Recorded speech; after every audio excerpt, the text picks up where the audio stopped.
Baik, ketika dunia sedang menarik nafas lega, orang ramai bersorak riang berkumpul di stadium menyokong pasukan bola sepak pilihan masing-masing seperti di Stadium Bukit Jalil tempoh hari. Juga majlis keramaian sedang aktif berlangsung tidak terkecuali di kebanyakan negara barat yang sudah melepaskan pelitup separuh muka daripada terus dipakai. Di tengah-tengah menghela nafas lega itu seolah-olah dicengkam kembali. Fasa endemik tertangguh. Kota Metropolitan Orang Putih, New York kembali diperintah darurat. Boris Johnson pula mewajibkan semula Britain memakai pelitup separuh muka. Sekatan kemasukan antarabangsa oleh beberapa negara kembali menghiasi papan jadual penerbangan di lapangan terbang. Semuanya hanya kerana varian baharu COVID-19 dengan nama Omicron. Persoalannya, apakah yang mengugut dunia dengan hanya nama Omicron ini?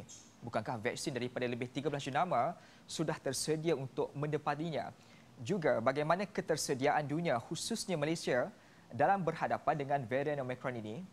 Pentas analisis kini dibuka.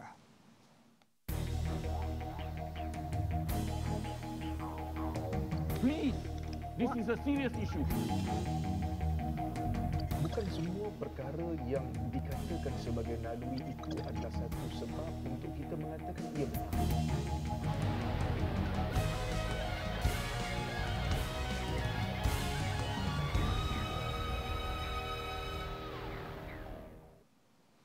Omicron iaitu satu virus kalis vaksin. Tak ada soal. Dua individu sudah pun bersedia bertemakan saya pada petang ini dalam pentas analisis. Saya Dina Shah Salim, yang mana dua individu tersebut sudah pun bersedia menerusi dalam talian pada waktu ketika ini. Suka untuk saya perkenalkan kepada penonton hari ini. Yang pertama, Profesor Dr. Sazali Abu Bakar, seorang pakar virologi, juga Datuk Dr. Zainal Arifin Omar, Presiden Persatuan Pakar Perubatan Kesihatan Awam Malaysia. Assalamualaikum. Kedua-duanya boleh dengar suara saya? Boleh, Alhamdulillah. Datuk? Prof? Saya. Baik, Ya, saya Alhamdulillah. Kedua-duanya, hari ini kita ada satu topik yang cukup penting untuk kita diskusikan bersama, melihatkan kepada situasi semasa yang berlaku. Malaysia tidak terkecuali, hari ini dalam sidang medianya telah pun dijelaskan satu kes penularan yang melibatkan kes import di negara Malaysia. Terkait dengan isu Omicron ini telah pun dijumpai.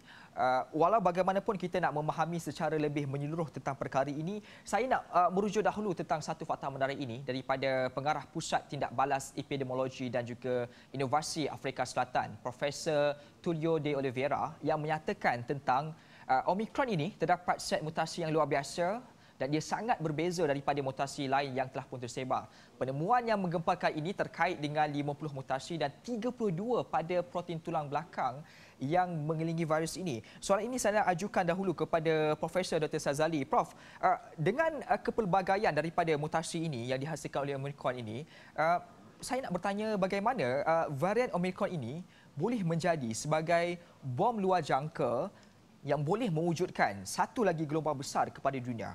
Prof, silakan. Ya, kalau kita secara mudah kita bayangkan seolah-olah kita ada satu saja varian Omicron ni ya. Sebenarnya kalau kita lihat pada penjujukan genom yang telah dibuat, dia sebenarnya varian yang dipanggil Omicron ni terdiri daripada pakai-pakai. Dia banyak walaupun dikumpulkan dalam dia panggil Omicron, tetapi dia ada sekurang-kurangnya 6 kumpulan yang besar ya. Jadi itu kita kena mesti tahu kalau kita ada 6 kumpulan yang besar, panggil subgroup tu, bila kita buat penjujukan genom, kita akan dapat melihat mutasi-mutasi itu. Jadi bila kita kumpulkan mutasi itu, nampak soalan mutasi itu banyak ya. Dan itu yang penting kita mesti faham lebih dahululah. Baik, dalam masa yang sama juga dengan kepelbagaian mutasi ini, Prof, adakah ia menggambarkan bila mana lebih banyak mutasi itu bermakna lebih berbahaya kepada manusia? Tidak semestinya ya. Bila dia mutasi ini disebabkan berlakunya mutasi ini adalah beberapa perkara. Yang pertamanya disebabkan oleh virus, genom virus sendiri. Dia tidak ada sistem yang bagaimana dia boleh membetulkan kalau ada kesilapan berlaku, ya, mana dia punya enzim itu tidak boleh membetulkan kalau genom itu ada kesilapan, ya, itu menyebabkan mutasi itu berlaku. Yang keduanya adalah pilihan daripada host. Apabila virus itu masuk ke dalam host, sistem imun host itu sendiri akan membunuh kebanyakan varian. Ada yang varian yang lepas daripada dibunuh oleh host itu saja yang akan boleh menyebabkan jangkitan, penularan jangkitan seterusnya. Ya. Jadi dia ada dua pelbagai faktor. Yang pertamanya adalah faktor genetik virus yang kerap mengalami mutasi, dan kedua adalah faktor pemilihan sistem sendiri. Ya. Baik, saya nak dalam konteks bagaimana telah pun disebut oleh Prof sebentar tadi, ianya lebih banyak mutasi tidak bermakna ia berbahaya kepada manusia kerana bergantung juga kepada host dan juga beberapa perkara faktor lain. Itu saya nak bertanya pula kepada Datuk. Datuk, dalam hal ini melihatkan kepada perkembangan mutasi yang pelbagai itu berdasarkan kepada rumusan secara asasnya pemahaman di peringkat masyarakat ini, boleh atau tidak saya katakan lebih banyak ianya bermutasi dan dalam keadaan ini berkemungkinan tinggi lebih mendatangkan bahaya kepada masyarakat? Ya, sebenarnya macam yang dikatakan oleh Prof. Sazali tadi, ya, dia ada berlaku mutasi.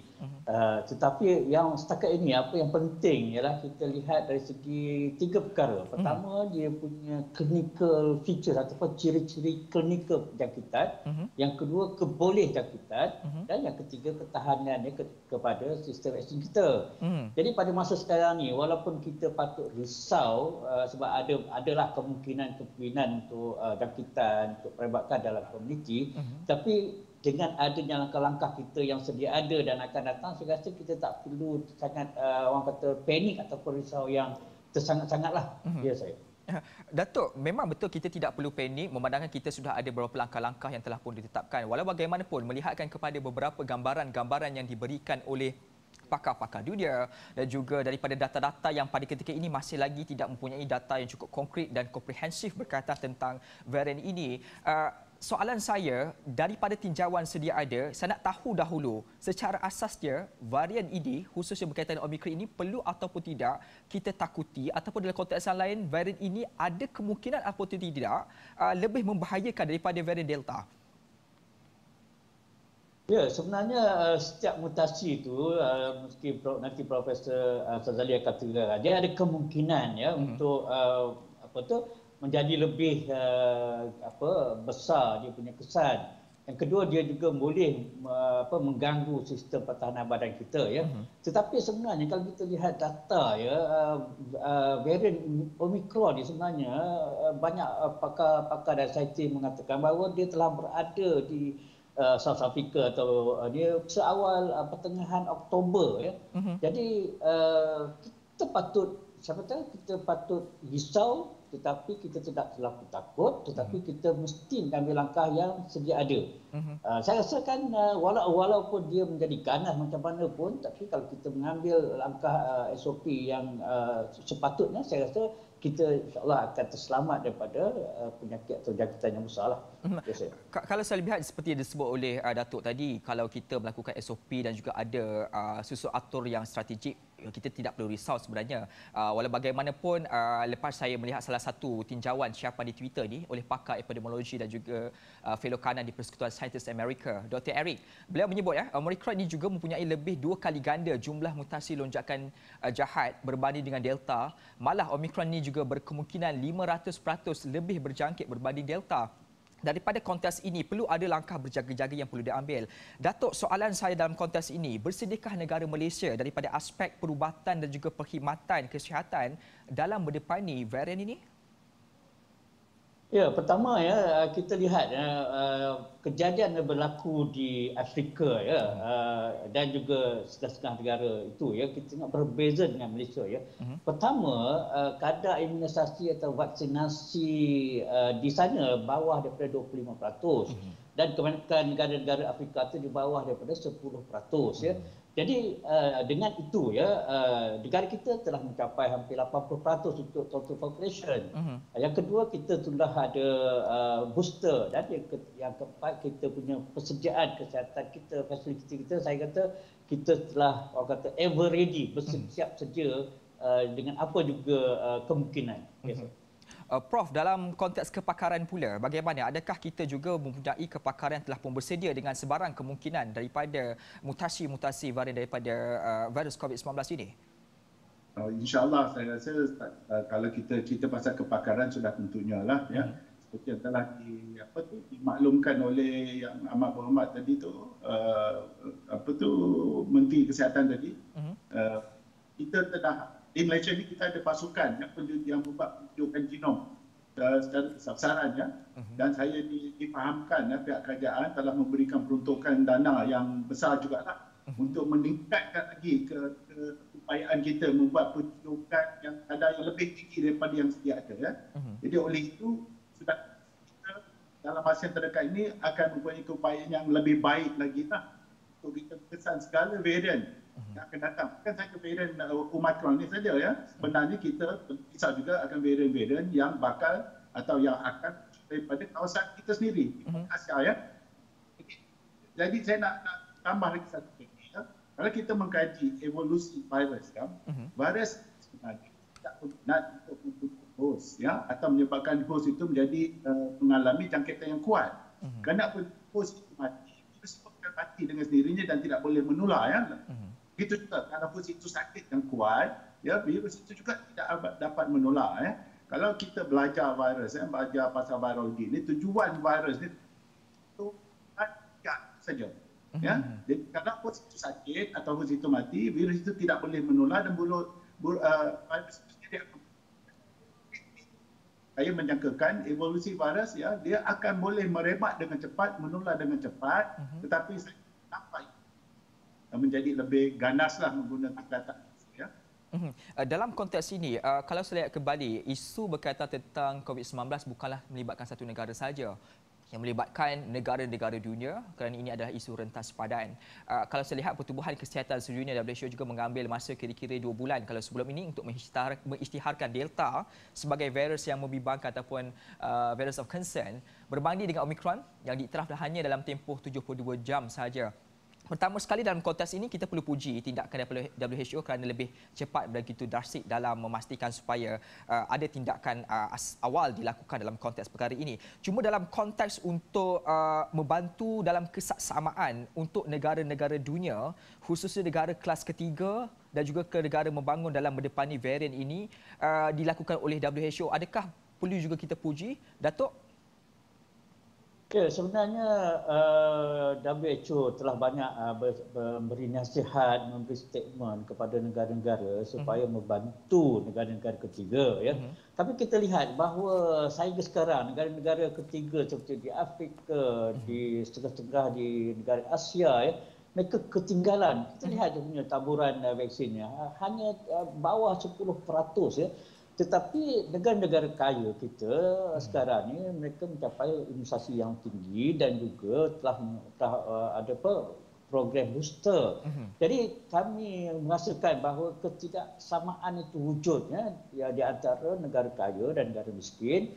Yang kedua ialah tidak ada sikap katakan sharing resources ataupun orang katakan membantu. Kerana kita lihat negara-negara maju berlumba-lumba untuk mendapatkan vaksin secepat mungkin, sebanyak mungkin dan menyebabkan harga yang tinggi. Jadi negara-negara ketiga ni akan sentiasa ketinggalan. Dan masalahnya jika mereka ketinggalan vaksin rendah, mereka akan menjadi orang katakan pusat untuk jangkitan-jangkitan baru. Yang ini masyarakat dunia kena sedarlah. Ya saya. Seperti disebut, ia akan memberikan kesan kepada negara-negara yang ketinggalan dalam konteks vaksin ini. Akhirnya ianya akan mendatangkan kesan juga kepada negara-negara lain. Sebagaimana ketika ini kalau dimulai di bahagian benua Afrika itu, kesnya sudah bawa ke Malaysia juga walaupun itu adalah kes import. Dalam konteks ini, apa yang perlu difikirkan dalam konteks pihak kepimpinan negara dalam memandang serius berkaitan tentang negara-negara yang konteks vaksinasinya masih rendah, yang mana mempunyai terdedah dengan mutasi-mutasi baru dan tidak dibawa masuk ke negara kita. Bagaimana, Doktor? Datuk, saya silakan. Ya, sebenarnya sistem kita di bawah CPRC atau Crisis Preparedness. Pertama, kita kena ada surveillance macam inilah, macam bila kita ada Omicron ya, sebenarnya surveillance kita di pusat termasuk yang terbangsa dah ada, maknanya kita ada test, kita ada quarantine. Dan yang penting adalah sekarang ni bila ada diumumkan virus VOC yang baru, kita boleh backtrack, itu membuat ke belakang, mencari balik sampel-sampel tu dan membuat ujian seperti genome sequencing tadi. Jadi ini adalah satu, orang katakan, kita mesti tingkatkan. Yang kedua, saya rasakan kita mesti sentiasa mempunyai forward intelligence lah, maklumat awal ya. Kalau kita lihat bahawa macam yang saya informasi sebenarnya Omicron telah berlaku pada bulan Oktober, kemudian pada pertengahan bulan November telah berlaku kes-kes yang banyak. Jadi kita sentiasa kena ada maklumat yang tepat dan juga macam Profesor Ghazali kata, kemampuan untuk mengadakan ujian kita sendiri secara tepat dan cepat. Jadi saya rasakan kita bergerak ke arah itu. Ya, saya. Prof, disebut tadi oleh Datuk, kita perlu bergerak cepat, maklumat awal itu perlu ada ujian dilakukan untuk mencari punca itu dengan cepat. Di peringkat pakar-pakar di Malaysia ini, bagaimana Prof? Adakah kita ke arah itu, khususnya dalam isu Omicron ini? Ya, saya melihat tadi yang dimaklumkan oleh Yang Berhormat Menteri tadi, dalam masa 10 hari kita dah dapat penunjukan genom. Dalam maknanya pesakit datang Malaysia itu pada 19 hari bulan dan dalam masa 10 hari, 14 hari kemudian penunjukan genom telah selesai. Cuma kita harapkanlah dengan peruntukan yang akan diberikan tidak lama lagi ni, penunjukan itu boleh disiapkan dalam masa kurang daripada seminggu lah, kalau boleh lah. Yang saya harapkanlah, sebab itu boleh mempercepatkan pengesanan kita. Buat masa ini kita tidak tahu sama telah ada tak kes-kes yang lain yang telah menular di dalam negara ya. Jadi kalau kita boleh percepatkan lagi, mungkin kita boleh buat contact tracing lebih cepat ya. Saya amat bersetujulah kita mempertingkatkan lagi surveillance. Dan yang paling penting sekali adalah kita sentiasa memantau apa yang berlaku di seluruh dunia. Terutamanya daripada bahagian-bahagian dunia yang mana kita boleh mempunyai pelancong atau pelawat yang akan datang kepada Malaysia. Jadi jika kita nak membuka talian contohnya ke negara seperti negara-negara di Afrika, kita mesti pantau ya, intelijen kita mesti bagus ya, supaya kita dapat pesan dengan lebih cepat ya. Ya, itu saya rasa penting. Kalau kita tengok Europe, mereka sendiri pun walaupun mereka punya teknologi yang canggih, tapi mereka juga lambat dalam mengesannya. Baik, selepas ini saya memahami perkara tersebut. Kita akan melihat bagaimana persetujuan juga urus takbir di peringkat kepimpinan negara, khususnya dalam memastikan supaya moving forward itu berlaku. Selepas ini saya nak bertanyakan berkaitan tentang vaksin dan juga varian baru ini. Semuanya selepas ini dalam analisis.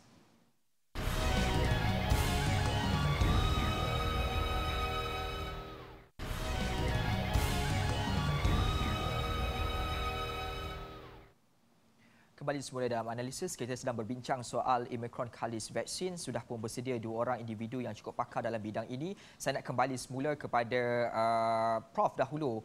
Prof, Timbalan Menteri Kesihatan, Datuk Dr. Nur Azmi Ghazali menyatakan kita belum pasti sejauh mana vaksin sedia ada boleh untuk menangkis varian ini dan ubat yang diberikan dapat merawat varian Omicron. Malah, ia disokong juga oleh Ketua Eksekutif Moderna, Stephanie, yang mana beliau juga tidak melihat saintis tidak optimis mengenai keberkesanan vaksin sedia ada untuk melawan varian Omicron ini. Persoalan saya, Prof, mengapa vaksin sedia ada dilihat tidak berupaya berdepan dengan Omicron ini? Adakah vaksin yang terdapat di dalam pasaran hanyalah vaksin yang bersifat sementara bagi jenis-jenis varian tertentu saja? Itu soalan yang lebih kompleks. Tetapi kalau kita lihat kepada kes-kes yang telah kesan setakat ini, ya, seluruh dunia lah yang telah berlaku kes Omicron ini, banyakkannya daripada mereka yang telah menerima vaksin dan mereka ini sama ada tidak bergejala ataupun mereka lebih daripada gejala yang ringan ya. Jadi oleh itu saya tak pastilah bagaimana setengah-setengah pihak boleh mengatakan vaksin yang ada ya. Jadi buat masa ini kalau kita lihat penularan telah berlaku di South Africa, di Afrika Selatan. Tetapi masih tidak ada data yang menunjukkan penularan telah mengakibatkan kadar kemasukan ICU hospital yang lebih tinggi daripada sebelum ini jika dibandingkan dengan data ya, begitu juga dengan kadar kematian ya. Jadi oleh itu setakat ini saya tidak nampak ada lagi data-data yang menunjukkan virus varian Omicron ini adalah lebih berbahaya. Jadi saya tidak inilah masih tidak itu pasti sama ada vaksin yang kita yang telah ada ini tidak mampu untuk membantu menekan jangkitan yang lebih teruk yang disebabkan oleh Omicron ini, ya. Seperti saya katakan tadi juga, virus Omicron ini walaupun ada jangkitan mikro, ya, itu kita mesti ambil perhatian, ya. Dalam masa yang sama juga, Doktor, maaf Datuk, saya nak balik kepada Datuk. Dalam perkara ini, kita umum mengetahui dari awal lagi dunia, khususnya pakar perubatan juga saintis telah pun mengetahui bahawasanya COVID-19 ini dia berupaya menghasilkan mutasi yang pelbagai. Dalam konteks ini, persoalan timbul dalam usaha untuk menghasilkan suatu vaksin itu, elemen vaksin yang boleh berdepan dengan kepelbagaian mutasi itu wajar ataupun tidak dijadikan sebagai asas utama untuk membangunkan vaksin. Adapun kalau boleh ataupun mungkin tidak boleh, ataupun ianya sebenarnya formula dalam penghasilan vaksin ini ianya sangat sukar untuk kita begitu rigid. Satu vaksin ini boleh untuk menyelesaikan semua jenis varian yang ada. Ya, sebenarnya ini ya macam kata Prof Sazadila kan. Sebenarnya vaksin yang yang dihasilkan untuk mencapai orang katakan mencegah untuk semua, saya rasa hampir tidak mungkin, ya.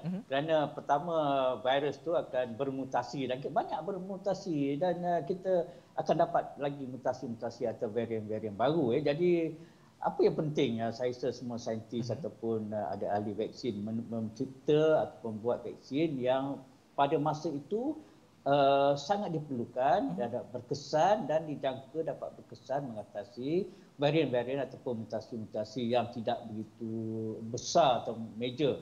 Jadi prinsipnya adalah kita gunakan apa yang ada pada masa itu dan juga untuk pada masa akan datang. Macam dulu kita katakan kita perlu untuk dos 1, kemudian dos 2, kemudian didapati kurang, kita tambah dengan booster. Itu juga dengan varian-varian baru ni, ya. Jadi untuk sementara ni daripada kajian, daripada pengalaman luar negara dan sebagainya, kita tahu bahawa vaksin yang ada ni dapat mencegah penyakit itu. Jadi dia bukan menghentikan jangkitan, tapi dia mencegah daripada berlaku penyakit biasa. Jadi untuk menghasilkan satu yang komplek 100% perfect tak mungkin, sebab dia akan berubah pada masa akan datang. Ya, saya. Dalam hal ini juga seperti yang disebut tadi, vaksin itu bergantung kepada varian itu tersendiri, sama ada ia berkesan atau sebagainya. Dalam keadaan sama juga saya nak menilai tentang beberapa fakta-fakta menarik. Kalau saya lihat bagaimana pakar kesihatan United Kingdom juga memberi amaran yang vaksin ini pada ketika ini kurang berkesan dalam membendung penularan varian baru itu. Malah turut disokong oleh syarikat-syarikat pengeluar vaksin. Namun menariknya juga ada nada berbeza, iaitu Ketua Penyakit Berjangkit Amerika Syarikat, Dr. Anthony Fauci, berpandangan berbeza, sebagaimana disebut tadi, berpandangan vaksin COVID-19 ini masih lagi boleh untuk mengelakkan komplikasi kronik sekiranya dijangkiti virus tersebut. Jadi timbul satu persoalan menarik bila mana ada dua suara berbeza itu. Adakah betul vaksin sedia ada ini tidak berkesan dengan baik untuk berdepan dengan varian Omicron ini, ataupun sebenarnya ini salah satu helah yang diambil oleh pengeluar-pengeluar vaksin ini dalam mencari keuntungan di sebalik kesakitan hidup masyarakat dunia soal krisis kesihatan? Saya bertanyakan ini kepada Datuk. Ya, ini Prof. Zazali agak sukarlah kita nak kata. Tetapi pada kami, ada rakan-rakan juga termasuk saintis-saintis dan pakar-pakar sebenarnya. Kita juga ada sometimes, Prof. Zazali, kita ada concern, ya, concern ataupun agak orang katakan, bukan was-was, tapi kita prihatin bahawa ada setengah-setengah dapatan ataupun statement itu ialah dipanggil industri sponsored statement ataupun berkaitan dengan industri, ya. Jadi pada kita lebih meyakinkan orang ramai bahawa pada prinsip asasnya vaksin yang sedia ada boleh melindungi daripada keserius penyakit, dan juga jika kita mengambil langkah-langkah penghalang ataupun SOP yang lain sebagai komplement bersama-sama dengan vaksin, kita dapat menurunkan risiko jangkitan ke serendah mungkin. Jadi kita tidak perlu untuk jam ataupun melompat-lompat untuk terus katakan vaksin ni tak guna, jadi kita kena ada yang baru. Itu akan ambil masa yang lagi lama. Dan ini juga kita kena ingat, bila itu berlaku, negara ketiga yang miskin itu akan terus merana kerana mereka tidak akan dapat mengejar industri dan juga negara-negara maju. Ya saya. Baik, saya menarik juga boleh mendengar pandangan daripada Prof dan juga Datuk tadi. Apa sahaja vaksin ada, ambillah cepat-cepat kerana itu yang boleh membantu buat masa ini. Ia juga disaran bersama oleh Fellow Kanan Akademik Sains Malaysia, Profesor Emeritus Datuk Dr. Lam Saiki. Juga menyarankan orang-orang ramai mendapatkan suntikan vaksin dan juga dos penggalak COVID-19 tanpa mengira pelbagai jenis varian SARS-CoV-2 yang terhasil. Daripada konteks ini, saya nak bertanya kepada Prof. Prof, mengapa kepercayaan perlu diletakkan kepada vaksin sedia ada, sedangkan banyak juga kabar-kabar, laporan-laporan, suara-suara daripada Badan Dunia juga daripada mereka yang pakar dalam bidang ini mengatakan sebaliknya tentang vaksin sedia ada ini berdepan dengan varian Omicron ini. Kenapa kepercayaan itu perlu diletakkan lagi? Buat masa ini kita ikut pada fakta lah, pada sains, pada data yang telah kita ada ya.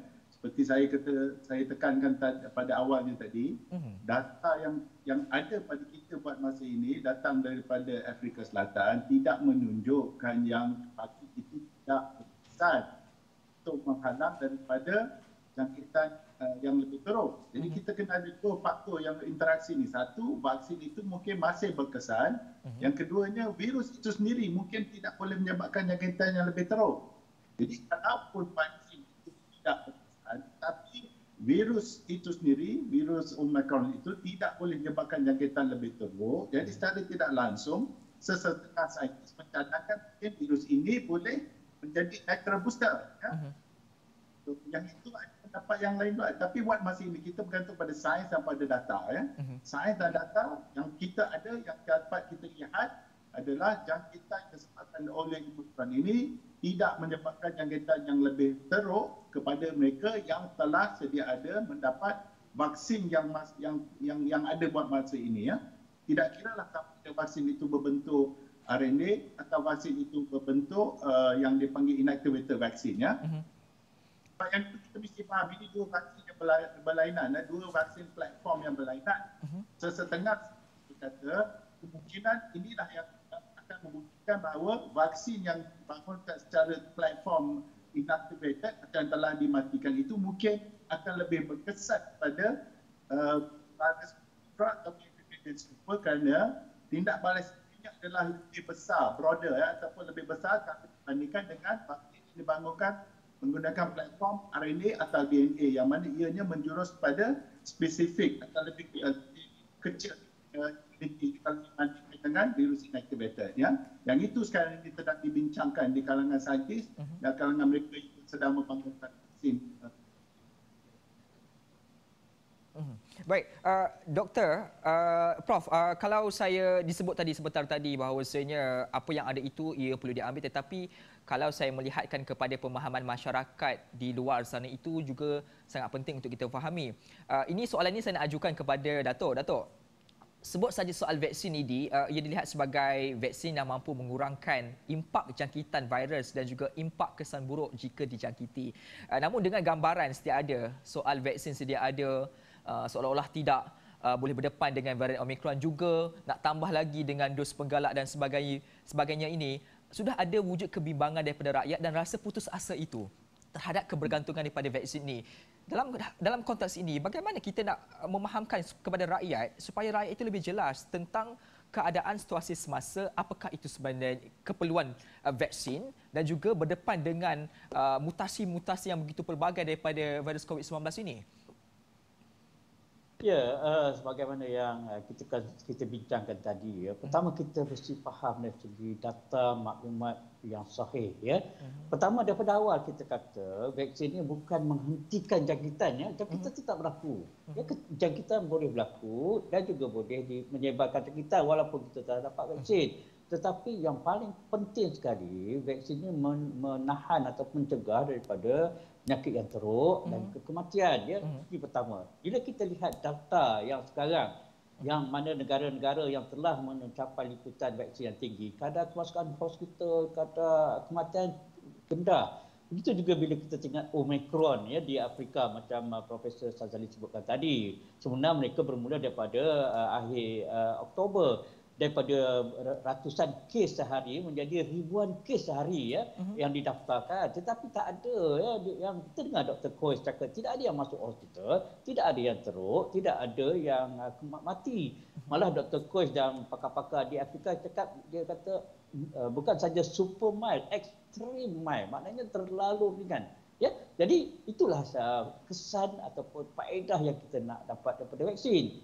Jadi untuk kita di Malaysia, saya rasa kita jangan risau, kita jangan gundah gulana. Ya. Yang penting kita dua perkara saya kata, kita menghalangkan kemasukan vaksin melalui mask, physical distancing. Yang kedua, kita melengkapkan diri kita dengan vaksin, sama ada 2 dos ataupun mendapatkan dos penggalak. Kadang kita alhamdulillah kita dah mencapai 80%. Jadi sekarang ni sudah masanya untuk kita, kalau kita risau kita ambil booster. Jadi walaupun dia tidak mencegah 100%, orang kata lebih baik daripada tak ada langsung. Jadi jangan putus asa, kehidupan masih diteruskan, tetapi janganlah terlalu deka ataupun macam kes tengok bola lah, janganlah sampai macam tu. Kan, itu memang mencari bencana, kan, biasa. Baik, dalam perkara ini juga seperti disebut tadi, mereka yang terkena jangkitan varian ini kebanyakannya tidak masuk ke hospital itu tinggi, kadar maut itu juga tidak. Tetapi mereka dengan kesan-kesan ringan yang berlaku. Tetapi di peringkat masyarakat, pemahaman mereka ini melihat bahawasanya bila sudah positif itu sudah jadi perkara yang seolah-olah membimbangkan kepada mereka. Mesej moral untuk masyarakat bahawasanya kebimbangan itu perlu hadir bila mana kadar kemasukan ke hospital tinggi, kadar kematian itu tinggi. Adakah mesej moral itu sampai ke di peringkat rakyat daripada sudut pandangan daripada Datuk? Ya, saya rasa kita mesti ini saya rasa pihak kerajaan pun kena berubah dia punya promosi ataupun kempen. Kalau peringkat awal kita kata mari kita semua dapat vaksin. Sekarang ni macam mana kita nak buat supaya mereka faham bahawa kita kena tengok indikator-indikator yang disebutkan tadi. Kadar kemasukan hospital, penggunaan ICU dan kadar kematian. Kemudian yang satu yang saya nak sentuh juga, kita lihat kes student yang datang daripada Afrika Selatan yang pergi Ipoh tu kan. Betul. Sebenarnya dia mendapat jangkitan tu sebelum lagi ke Malaysia, sebelum 19 hari bulan ya. Dia datang ke sini dan dia pun telah kuarantin dan dia telah menghabiskan 14 hari tempoh incubation period. Maka dia terlalu mild, terlalu ringan. Yang kedua, konteks dia iaitu close contact driver, penumpang sehingga setakat ini negatif dan mereka telah melepasi tempoh jangkitan. Jadi saya rasakan masyarakat kena fokus dan kita lihat angka-angka yang betul, bukan secara rambang ataupun mendengar-dengar daripada orang lah. Ya saya. Baik, itu satu penjelasan cukup baik diberikan oleh Datuk. Selepas ini kita nak menilai pula tentang keseriusan pentadbir kita dalam mendepani varian-varian baru bagi COVID-19 ini. Kita berhenti rehat seketika, kembali selepas ini.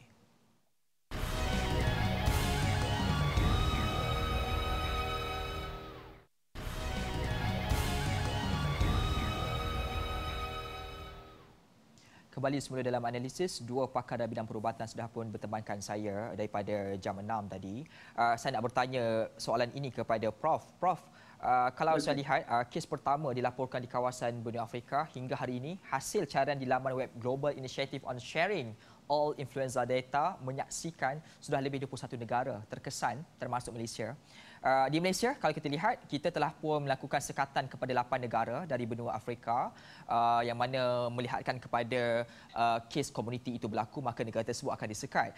Dalam konteks ini, saya nak tanya daripada Prof sendiri, dari sudut pandang pengamal perubatan, wajar ataupun tidak sekatan ini hanya perlu dibuat kepada semua negara yang mencatatkan kes Omicron tanpa mengira kes tersebut sama ada kes tempatan ataupun kes import?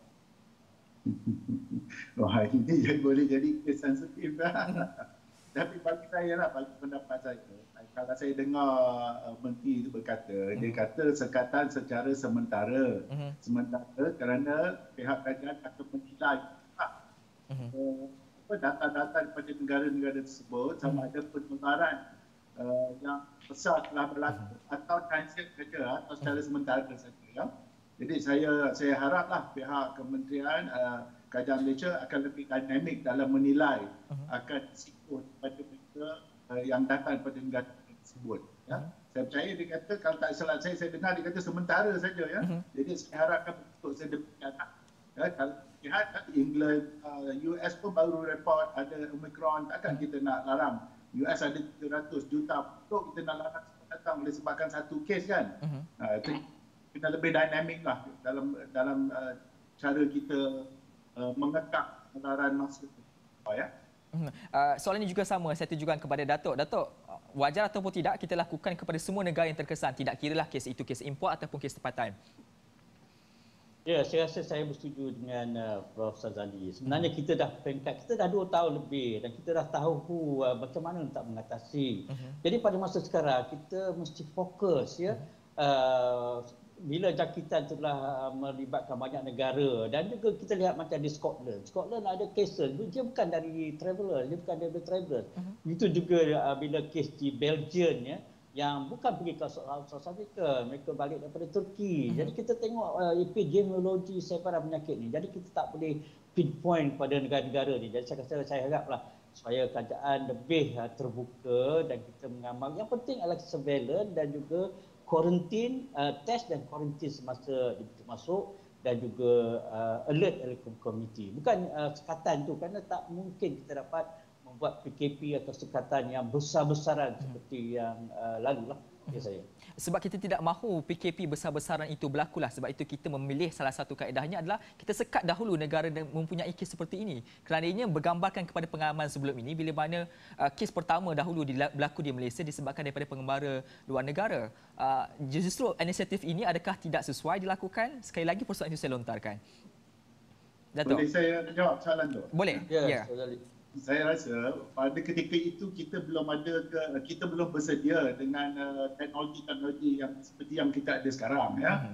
Buat masa ini saya rasa setiap pintu masuk pertama yang melalui lapangan terbang ya, kita telah punya persediaan yang lebih cukup ya dengan teknologi yang sedia ada. Tetapi sungguh begitu saya menyarankan jugalah pada Kementerian Kesihatan dan juga Pertanian untuk memperkenalkan teknologi yang lebih terkini lagi lah, boleh buat saringan lebih cepat daripada yang sedia ada.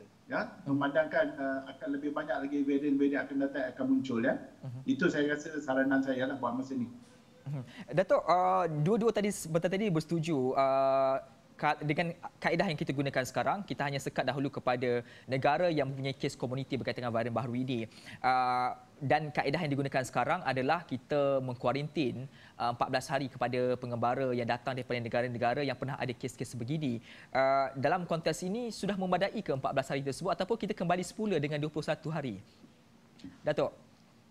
Ya, saya rasa pada masa sekarang sebab kita tidak belum mendapat maklumat penuh daripada ciri-ciri Omicron, tetapi saya rasa asasnya adalah sama ya, dan seperti yang kata tadi kita telah mempunyai teknologi, kita dah mempunyai jemputan vaksinasi dan kita sudah mempunyai tahap kesediaan yang tinggi. Jadi saya rasakan apa yang kita ambil sekarang ni lebih berhati-hati. Dan sebenarnya kita tidak perlu saya katakan untuk mengambil langkah yang lebih drastik lagi seperti mendekat daripada kebanyakan negara, kemudian mengadakan kuarantin yang berpanjangan dan juga PKP dan sebagainya. Jadi apa yang ada kita sudah cukup dan kita tak perlu untuk lebih drastik lagi. Yes, Baik, ini soalan kepada Prof. Prof melihatkan kepada perkembangan kes terkini Malaysia yang diumumkan oleh Menteri Kesihatan sebentar tadi, disebut juga di dalam kenyataan media tersebut berkaitan dengan 4 strategi kawalan yang dilakukan oleh Malaysia melihatkan kepada 4 strategi kawalan ni yang dilakukan di negara kita, persoalan saya pertama, adakah ia sudah memadai buat masa ini? Kedua, input-input baru yang mungkin boleh kita gunakan berdasarkan daripada kaedah-kaedah kawalan yang dilakukan oleh beberapa negara-negara lain yang mungkin boleh ditambah baik di negara kita. Bagaimana, Prof? Saya rasa yang telah dicadangkan tu saya rasa buat masa ini amat berkesan lah. Cuma saya macam saya kata tadilah, kalau boleh kita mempertingkatkan tahap teknologi, penggunaan teknologi kita dan kepantasan dan maklumat bergerak ya.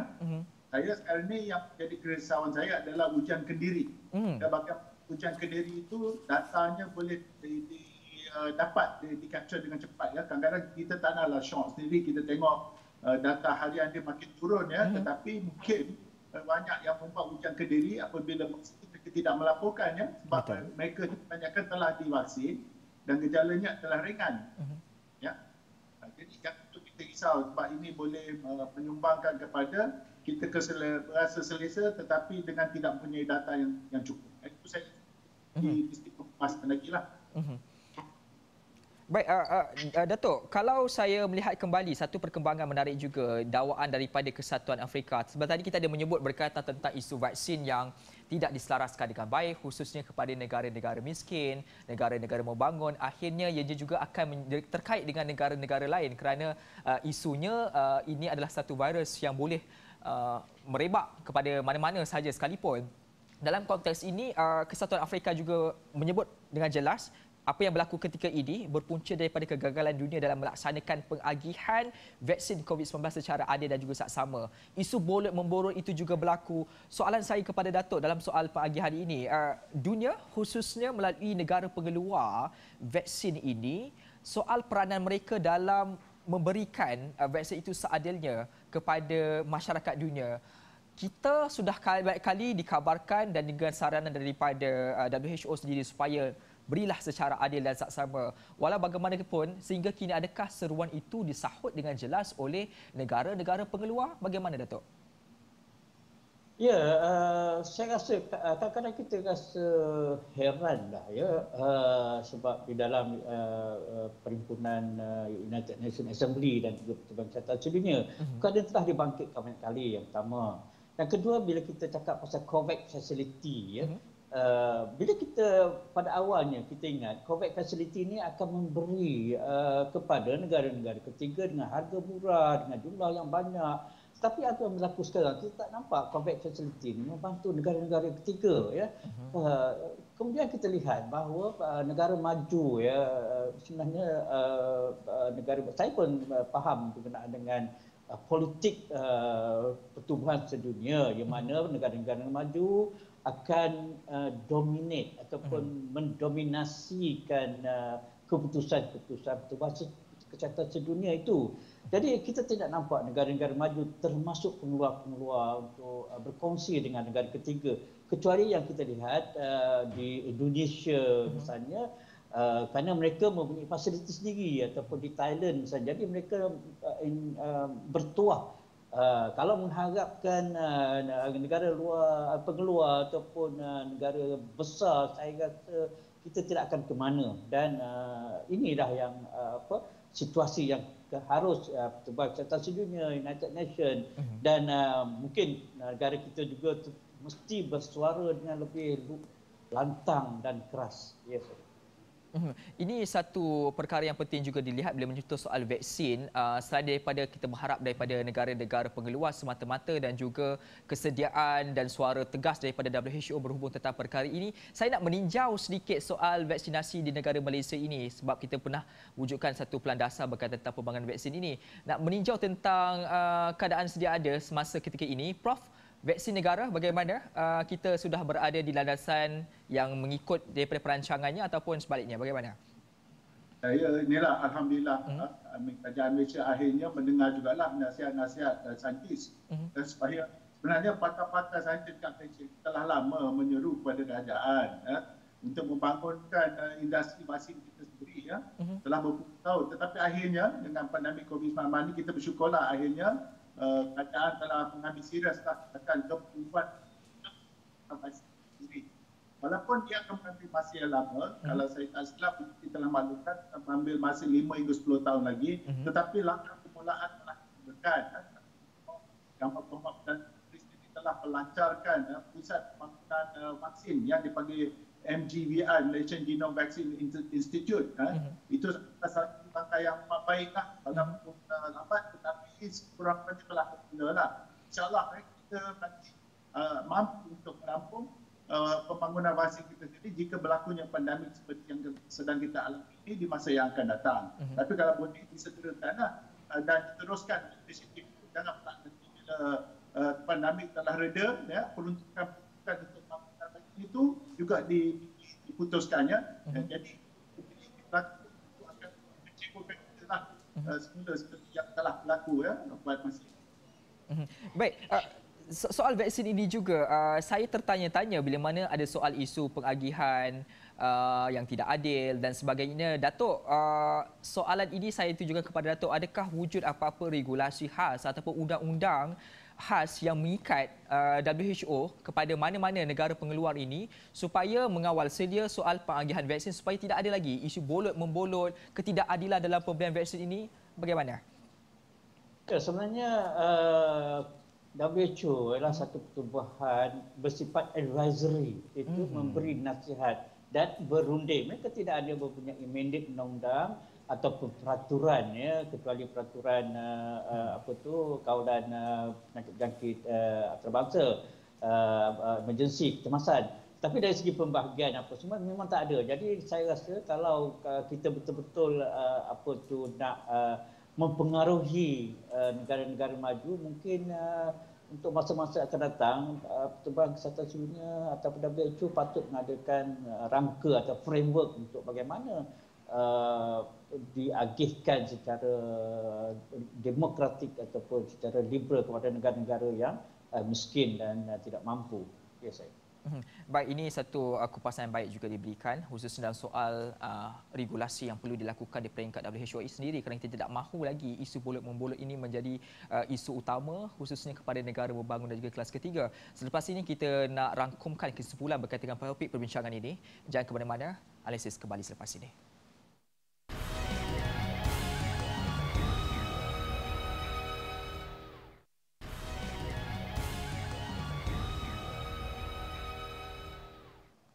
Kembali semula bersama dengan saya Dina Ashraf Salim. Kita sudah pun berada di penghujung blok pada waktu ketika ini. Dalam rangkuman penghujung ini, saya nak bertanya soalan ini kepada kedua-dua orang panel.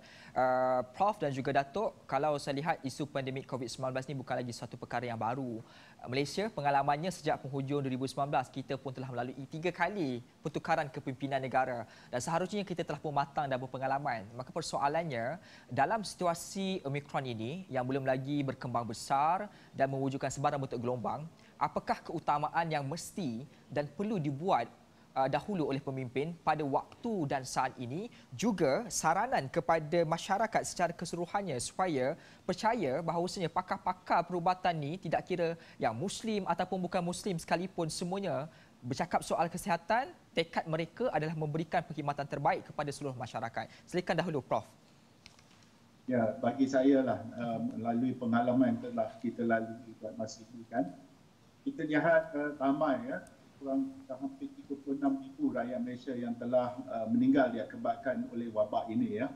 Saya haraplah di masa akan datang atau pihak kerajaan yang dia ada ataupun yang akan datang memikirkan dengan cara yang terbaik bagaimana kita boleh menangani pandemik dengan lebih baik, dengan lebih terbuka, ya. Bagi saya lah, bagi saya pendapat saya rasalah sesuatu yang lebih baik boleh dilakukan untuk kita mengurangkan kadar kematian sebab penyakit COVID-19 ini. Ya, saya percaya ini satu perkara yang amat penting, ya. Bukan saja kita hanya bergantung kepada vaksin, ya. Kita mungkin perlu melihat cara-cara lain bagaimana kita boleh, ya, mempelajari dari apa yang telah berlaku supaya ianya berlaku dia akan datang, kita akan lebih baik menangani, merawat pesakit di hospital dan mengurangkan kadar kematian seperti yang bagi saya lah adalah tinggi buat masa ini, ya. Yang itu saran saya lah. Betul? Baik, bagaimana Datuk pula? Ya, saya rasa ada 3 perkara lah yang perlu kita tegaskan, ya. Pertama, semua pihak lah, pihak kerajaan, pihak rakyat, kita fokuskan kepada masalah kita. Sekarang ni pandemik COVID-19, kita nak keluar daripada COVID-19 dan kita akan mencegah virus ataupun mutation yang baru, yang pertama. Jadi kita ketepikan apa-apa aspek politik ke, aspek tidak percayaan ke, kita fokus kepada technical issue. Yang kedua, kita minta pihak kerajaan kemudian memperkukuhkan dan meningkatkan prasarana di peringkat primary di daerah, di klinik hospital tempatan supaya mereka dapat mengesan kuarantin, membuat test secara cepat dan tepat dan secara meluas. Dan yang ketiga, kita harap kerajaan dan rakyatlah tenteram, saling mententeramkan dan ikut nasihat. Dua perkara saja, SOP, vaksin, ambil vaksin dan kita hapuskan segala orang katakan tuduhan, hasutan, berita palsu dan sebagainya. Kita fokus, insya-Allah kita boleh keluar dengan lebih cepat dan cemerlang, insya-Allah. Itu antara saranan diberikan oleh dua pakar perubatan kepada kerajaan dan juga kepada rakyat secara keseluruhannya. Satu kupasan cukup menarik untuk kita perbincangkan pada petang ini. Terima kasih kepada kedua-duanya, iaitu Profesor Dr. Sazali Abu Bakar, pakar virologi juga Datuk Dr. Zainal Arifin Omar, Presiden Persatuan Pakar Perubatan Kesihatan Awam Malaysia, dalam kita berbincang soal isu Omicron kalis vaksin. Terima kasih kedua-duanya, Datuk juga Prof. Sama-sama. Baiklah saudara, vaksin ini bukan lagi sesuatu perkara yang baharu. Ia terhasil daripada berpuluh pakar-pakar dalam bidang masing-masing yang hanya bermotifkan untuk menyediakan solusi kesihatan terbaik. Ingat, merujuk kepada yang benar-benar pakar adalah satu tuntutan.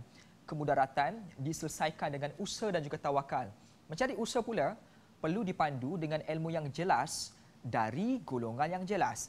Sekian, saya Dini Achar Salim menutup pentas analisis petang ini. Selamat petang Malaysia.